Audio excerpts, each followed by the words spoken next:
gentleman from Ohio, Mr. Gonzalez, is recognized for 5 minutes. Thank you, Madam Chair, and thank you, Mr. Marcus, for being here. I'm going to jump right in. So I think what today's discussion is really about is trust and whether we can trust your company.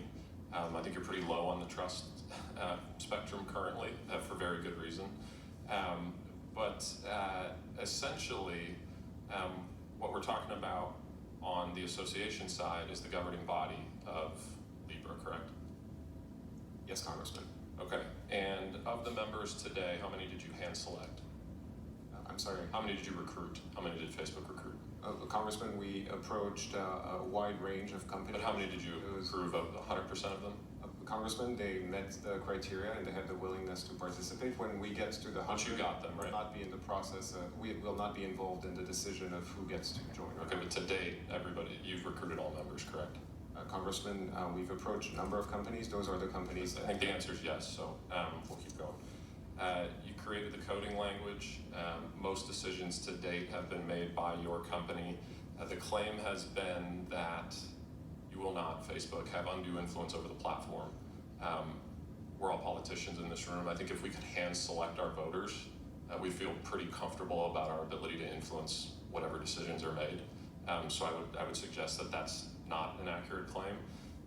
Secondly, there's something glaringly missing from the group, which are everyday users. Why would you exclude users from having voting authority over the association? Congressman, first, I do want to correct one fact, which is, yes, we've created and invested in all of the code up to this point, but now it is in the open source community and available to be contributed. Yep.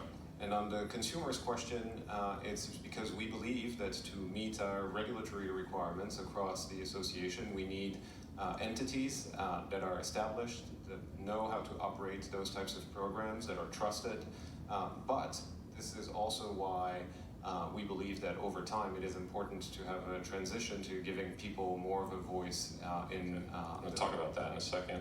Quickly, on the membership side, you have to be able to validate. You need a $10 million investment. Can a Chinese state-owned enterprise get in? Sorry, can a Chinese state-owned enterprise get into the membership? Congressman, this is not my decision. It's the Libra Association decision, but there's which you have undue influence over. There's a key principle, which is that if Libra is not accepted in a certain country or can't be used, I believe that companies for said country shouldn't be part of the... So the answer is maybe. Now I want to talk about how you're actually going to transition, right? So I want to know how you actually do this, because the promise of a permissionless system is the decentralization. It seems like if you're fully decentralized, you wouldn't actually need the Libra Association. So help me square those two. They seem to be in conflict.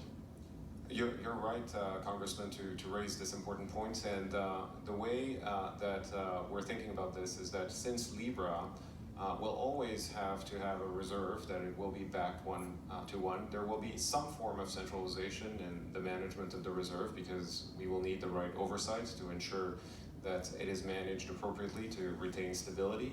And as a result, we believe that there will still be an association that will not only look after the key principles to operate the network within the bounds of regulation and ensuring that proper programs are around, but that doesn't mean that the governance and the voting has to be the same as today.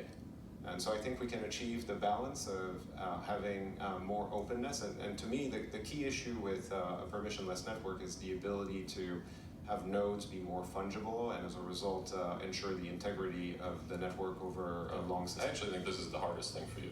I don't actually think it'll occur, frankly. If I had to predict, I just don't think it'll occur, because they're just fundamentally in conflict. When you talk to crypto purists or blockchain purists, these things don't match. So I don't think it'll happen. I think what we're most likely to see is a 100-member organization that you guys basically control, which frankly, I love the innovation, but that scares me, if I'm being honest.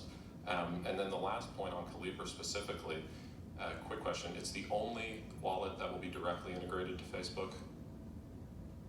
Congressman, it will be interoperable with other wallets. Directly integrated. Calibra wallet will be integrated in WhatsApp and Messenger, alongside with other wallets for traditional fiat payments. Right. And so as a fully controlled company of Facebook, subsidiary of Facebook, The argument that you won't be sharing data across, I'd imagine you share data between Facebook, the big blue app, Instagram, and Messenger.